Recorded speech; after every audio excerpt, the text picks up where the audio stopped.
Damos la bienvenida al ingeniero Pablo Andrés Carvalho. Él es el director general de movilidad del GAT municipal en Cuenca.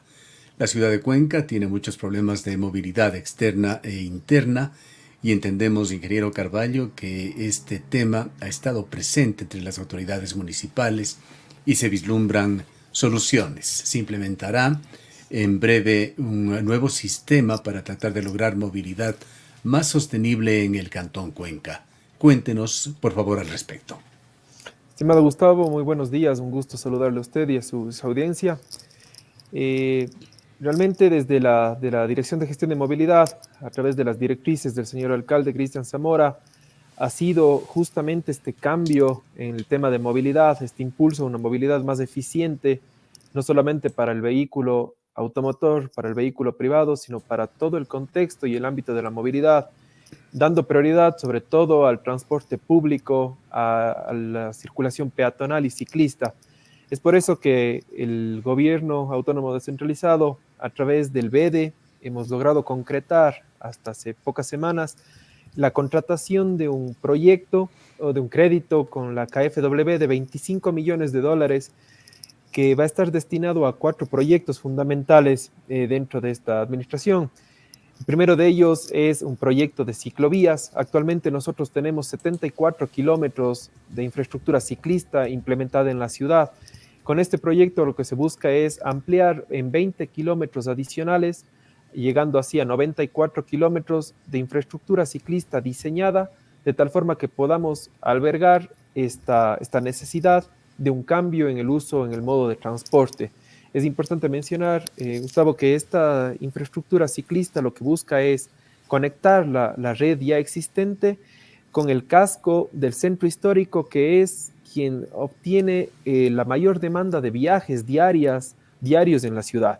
La mayoría de gente busca llegar al centro histórico y hacerlo en vehículo privado ya no es sostenible. Necesitamos justamente buscar alternativas modernas. Otro proyecto es el tema de calles completas en el centro histórico, y este hace referencia a alrededor del perímetro del centro histórico, entre la Rafael María Arizaga o Cápac, la calle Larga y la Tarqui, lograr un proyecto en donde la infraestructura o la sección vial que nosotros tenemos actualmente en el entorno del centro histórico sea adaptable a todo modo de transporte. No estamos hablando de peatonizar el centro histórico, que suele entenderse de esta manera, sino más bien es lograr potenciar que la sección vial sea para todos los usuarios de manera equitativa en función de su uso. Si es que nosotros tenemos más demanda en transporte público, pues tenemos que potenciar esto de aquí. Y si tenemos más transporte privado en algún corredor específicamente, generar que estos corredores sean óptimos para la circulación, optimizando los flujos semafóricos, los tiempos semafóricos, logrando una seguridad vial para todos los actores de movilidad. El otro proyecto es una repotenciación del sistema de bicicleta pública. Lastimosamente no ha tenido la repotenciación o el uso que buscaríamos en un sistema tan amigable, a lo mejor por una gestión, una mala planificación, una mala ubicación de las estaciones, no sé, pueden ser tantas aristas las que nos encontremos aquí. Entonces lo que buscamos es justamente llevar a cabo un diagnóstico de este proceso y repotenciar el uso del sistema de bicicleta, aumentando, de hecho, en 30 estaciones nuevas, logrando así 50 estaciones de bicicleta pública, relacionando con la infraestructura ciclista que tenemos y el tema de la intermodalidad entre los diferentes sistemas de transporte. Aquí tenemos que considerar también que no son solamente las bicicletas convencionales, sino también el uso de bicicletas eléctricas. A lo mejor habrán zonas desatendidas en transporte público o que puedan ser repotenciadas con modos más eficientes en cuanto a la tecnología. Y el último proyecto, no menos importante, es un tema de electrificación de algunas rutas de transporte público. Es un proyecto que se ha venido hablando a lo largo del tiempo, que vamos a materializar, pero no se trata de identificar a lo mejor lo más sencillo, sino buscar a través de una consultoría el apoyo para lograr identificar cuáles son las rutas más importantes o más prioritarias en cuanto a su electrificación, que no tengan un costo mayor, que puedan ser adaptables al medio en el cual nos encontramos, que se determine quién es el gestor más óptimo para llevar a cabo este proceso, a lo mejor la Cámara de Transportes, el tranvía, una empresa nueva, no sabemos. Entonces buscaríamos justamente esto, lograr repotenciar o instaurar el tema de los buses eléctricos a través de una campaña eficiente.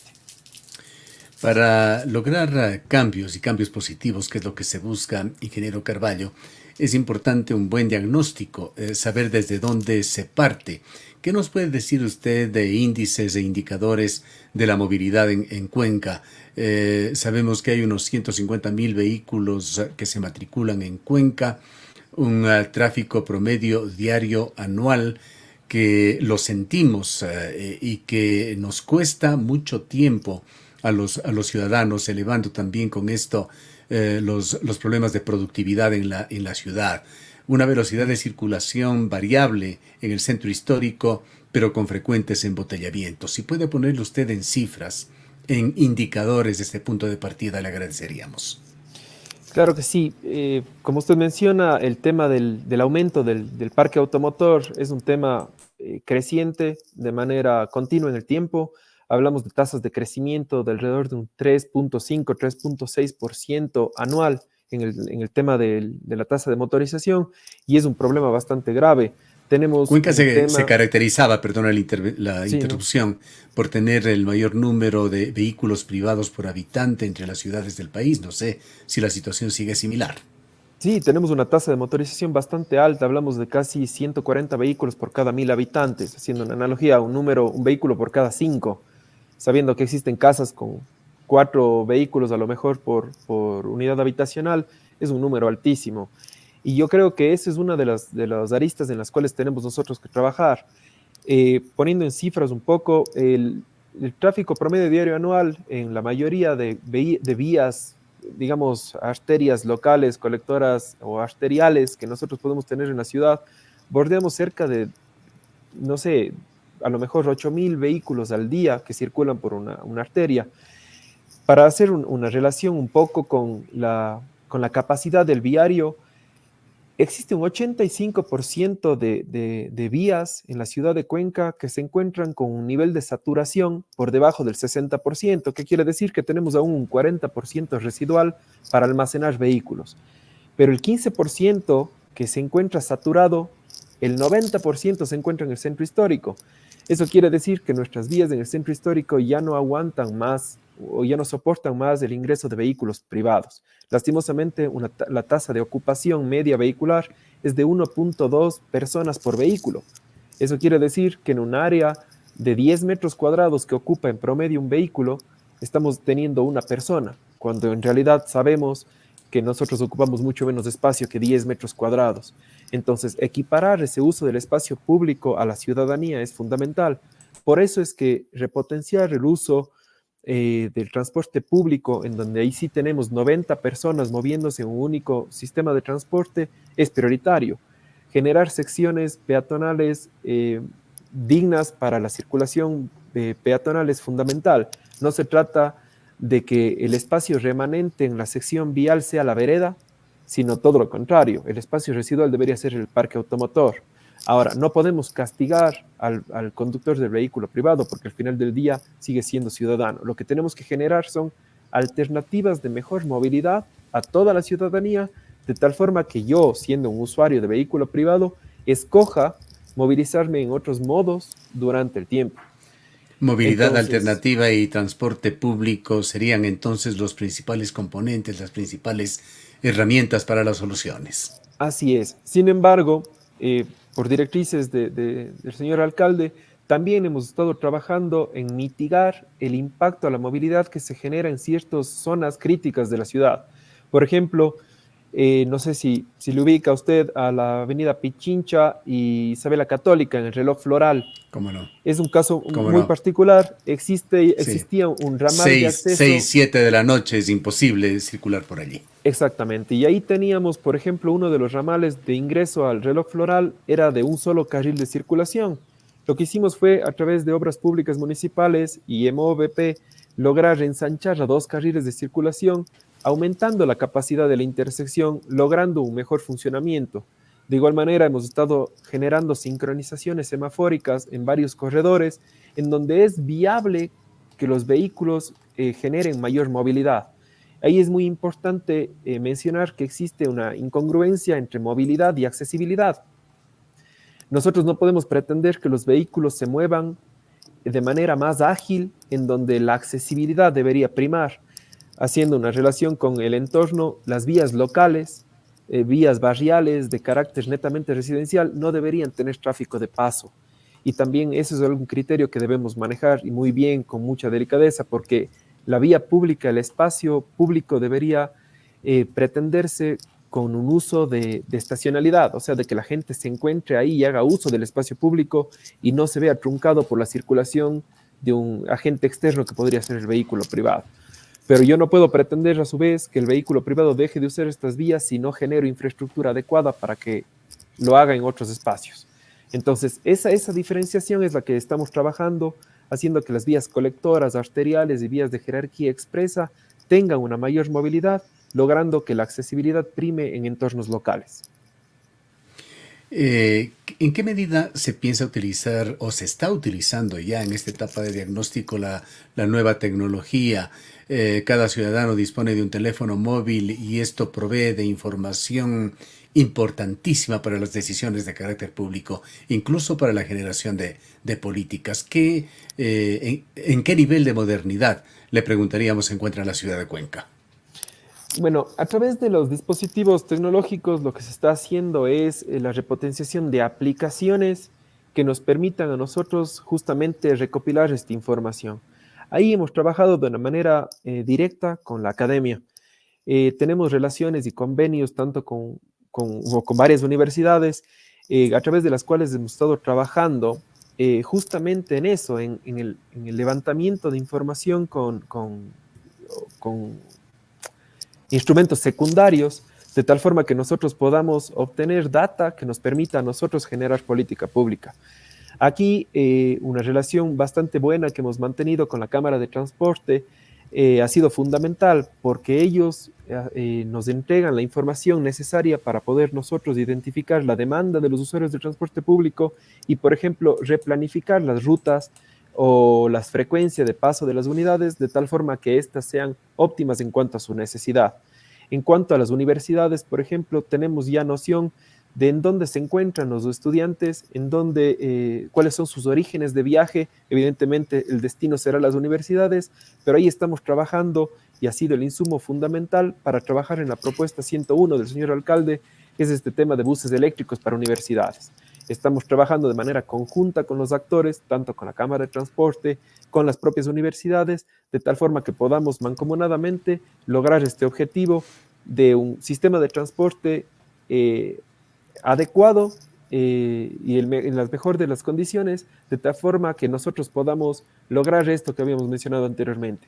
¿Llevará esto, ingeniero Carvalho, a intervenir, a mejorar ciertos aspectos en los cuales Cuenca ha sido deficitaria? La señalización de la ciudad, por ejemplo, si bien ha mejorado en los últimos tiempos, ha sido bastante deficiente. Poner a un ciudadano extranjero o de otro lugar del país en la ciudad de Cuenca y tratar de que se arregle en base a la señalización pública en cuanto a su movilidad en la ciudad es presentarle una mayor dificultad.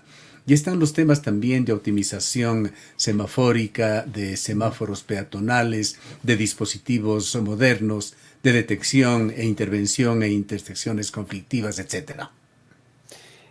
Sí, a ver, el tema de señalización, por ejemplo, señalética, en tema de transporte público ya lo hemos estado manejando. Comenzamos hace algunos meses, me parece fue en el mes de julio, por necesidad justamente de los usuarios de transporte público, de identificar cuál es su línea en la cual tienen que hacer uso. Y aquí un tema muy importante en la movilidad es pensar no como adulto, adulto en condiciones, digamos, normales, sino adultos mayores o niños que tienen que hacer uso de sistemas de transporte público. Y ahí el tema de los colores, por ejemplo, el tema de las numeraciones, el tema de los textos es fundamental. No es solamente una lectura en blanco y negro, sino es en colores, con numeraciones y con condiciones específicas. Entonces hemos estado trabajando, por ejemplo, en el tema del transporte público en esto, en lograr líneas por colores Esto hemos hecho de manera mancomunada con la Cámara de Transporte, con una adecuada aceptación, y estamos llevando a cabo ya este proceso. Se van a animar, digamos así, a nombrar las unidades de transporte público con sus líneas habituales, pero con colores también que podamos lograr identificar. Y estos colores van a estar a su vez plasmados en las paradas de transporte público y con códigos QR que nos permitan identificar la ruta que estamos usando. Eso es algo que hemos visto mucho en otros países y que tenemos que nosotros poner en marcha acá. El tema de la señalización, el nombre de las vías, también se está implementando de una manera más adecuada, y el tema de la repotenciación de la señalización vial en conjunto con MVP, de tal forma que podemos identificar el direccionamiento de las vías, en dónde se deben detener los usuarios. En el tema de los semáforos, por ejemplo, estamos implementando, ya implementamos en base a un estudio que se levantó desde la Universidad de la SUAY. Pusimos un semáforo con pulsante justamente en la intersección del redondel entre el redondel de la Solano y del estadio. Ahí hay un cruce peatonal bastante concurrido y ciclista, y lo que hicimos fue implementar un dispositivo semafórico que no detiene a los vehículos, pero sí alerta a través de una intermitencia de luces de que un peatón está haciendo uso de su derecho de vía. Ante un paso cebra es obligación del conductor detenerse. Y para recordarles que esto tiene que pasar, hemos implementado estos dispositivos que son simplemente una luz intermitente que genera esta alerta al usuario del vehículo privado. Hemos tenido una respuesta bastante favorable en cuanto a esto, logrando que que aumente en un 60% el número de vehículos que se detienen ante un peatón que está haciendo uso de su espacio. ¿Qué consideraciones? Sí, siga, por favor. Este tipo de dispositivos hemos hecho como una especie de pilotaje en este contexto de la ciudad, y hemos logrado resultados favorables optimizando a lo largo del tiempo, y la idea es replicar en otros espacios, justamente tratando de no penalizar al vehículo en intersecciones, pero sí dando esa prioridad al peatón, que es el fundamental en la escala de la movilidad. Bien, con respecto a uno de los sistemas de movilidad alternativa más importantes, el del ciclismo, usted señalaba que hay 74 kilómetros de ciclovías en la ciudad de Cuenca y se pretendería llevar a 94 kilómetros de esta cifra. Pero, ¿qué tan reales son esos 74 kilómetros? Hay ciclovías que sin duda funcionan muy bien, pero hay otras que resultan un verdadero fiasco. Le doy dos ejemplos. El de la avenida 10 de agosto o el de la calle Benigno Malo en el centro histórico entre la Juan Jaramillo y el Puente del Centenario, ciclovía entre comillas, ocupada permanentemente por vehículos. Sí, eso es un problema que realmente tenemos y por el cual hemos estado trabajando justamente en mitigar. A ver, el de la 10 de agosto no está contemplado por ventaja dentro de esta métrica de 74 kilómetros. El de la Benigno Malo sí. Lastimosamente, por temas de la Comisión de Áreas Históricas, no se pudo implementar los dispositivos segregadores que permitan su correcta segregación. Que hacen una diferencia total. Que efectivamente, porque justamente delimitan el espacio y hacen que no se invada el carril. Lo que sí se está buscando es justamente a partir de toda esta dinámica de implementación de carriles ciclistas, se ha logrado identificar parámetros técnicos que tienen buen resultado y cuáles no, de tal forma que se puedan justamente replicar en otros espacios y en otras infraestructuras. Es así que, por ejemplo, en la Paseo 3 de Noviembre logramos colocar un carril de infraestructura ciclista segregada en 2,50 metros de sección, que ha generado algunos conflictos a la movilidad y hemos tenido varios reclamos, pero que hemos logrado tener una mayor tasa de ocupación ciclista. Hay veces que no se ven, pero la mayoría de tiempo, en base a la métrica que hemos levantado, sí tenemos mayor uso de ese espacio, y ese es el objetivo, es crear infraestructura para lograr usuarios. Por otro lado, y quiero ocupar este espacio para mencionarlo, justamente en el Paseo 3 de Noviembre se han buscado medidas de mitigación al impacto de la circulación que se generó, y es así que estamos planificando el diseño de una intersección nueva semafórica desde la calle Los Cipreses hacia la Ordóñez Lazo, de tal forma que podamos justamente dividir este flujo que fue, o este tráfico que fue afectado. Respecto al tema de infraestructura ciclista, es justamente eso. Hemos hecho talleres con la CAF, hemos hecho trabajos con la KfW, hemos trabajado con la GIZ a través de varias organizaciones buscando justamente esta asesoría técnica en lo que nosotros necesitamos para poder lograr este know-how, este conocimiento y poder lograr replicar infraestructura ciclista adecuada. Habíamos partido de esa base, de esas métricas que usted había mencionado, ingeniero Carvalho. ¿Cuáles serían las metas con la proyección ya del periodo de gobierno de Cristian Zamora? ¿Qué es lo que se espera lograr hacia el 2027? En cuanto a la infraestructura ciclista, por ejemplo, actualmente, como mencionábamos, tenemos 74 a corto plazo en el proyecto que se viene para el próximo año. Tendríamos estos 20 kilómetros adicionales y hasta el final del periodo del año 2027, la idea es llegar hasta 150 kilómetros de infraestructura ciclista. Dentro del Plan de Movilidad y Espacios Públicos que fue levantado en el año 2015, ya se identificaron los principales corredores ciclistas que nosotros deberíamos identificar. Hablamos de 250 kilómetros planificados en la ciudad. Ahí hay un punto bastante importante a mencionar, y es que así como tenemos tantos kilómetros de infraestructura vial para vehículos particulares, la infraestructura ciclista debería ser un paralelo a esta infraestructura vial. No se trata simplemente de generar corredores porque la gente no tiene como deseo dirigirse a ciertos lugares específicamente, sino busca circular a través de bicicleta por toda la ciudad, y para eso debería toda infraestructura vehicular o calzada tener su espacio segregado y seguro para ciclistas. Entonces la idea no sería llegar a 150 o a 250 kilómetros, sino mucho más. El problema es que necesitamos de manera paralela trabajar con infraestructura en cuanto a transporte público, en cuanto a otros modos de transporte, de tal forma que el vehículo privado tenga estas opciones de migrar. Si es que yo solamente genero infraestructura, pero no doy soluciones a la par en cuanto a movilidad masiva o colectiva, no estoy logrando nada, porque la gente va a seguir usando el vehículo privado y muy esporádicamente un tema de infraestructura ciclista. Pero si es También que surge yo... la necesidad de campañas educativas. Absolutamente. Entonces, yo creo que la herramienta y la forma que nosotros tenemos para paliar este tema es justamente crear políticas más efectivas en cuanto a la movilidad sostenible, de tal forma que yo pueda decirle al usuario del vehículo privado: tenemos nuevas opciones, te invito a que las uses, a que las pruebes, y no simplemente limitarte a quejar, ¿no? Bien. Quedan muchos temas en carpeta. Habrá la oportunidad ya de dialogar con mayor tiempo y con mayor profundidad. El tiempo lamentablemente siempre es un limitante, pero queremos agradecerle mucho por haber compartido este importante proyecto y todas estas ideas que ojalá se plasmen en los plazos previstos, ingeniero Carvalho. Con mucho gusto, Gustavo, siempre a las órdenes, y más bien invitarles a hacer uso de estos espacios a toda la ciudadanía, de hacer la prueba del uso de infraestructura ciclista, utilizar la bici una vez a la semana a lo mejor, y probar que es un método sostenible. De igual manera el transporte público, y que sí existen estas posibilidades de conexión hacia una movilidad más eficiente. Muchísimas Bien. gracias. Gracias nuevamente. Han escuchado al ingeniero Pablo Andrés Carvalho. Él es el director general de movilidad del gobierno municipal de la ciudad de Cuenca.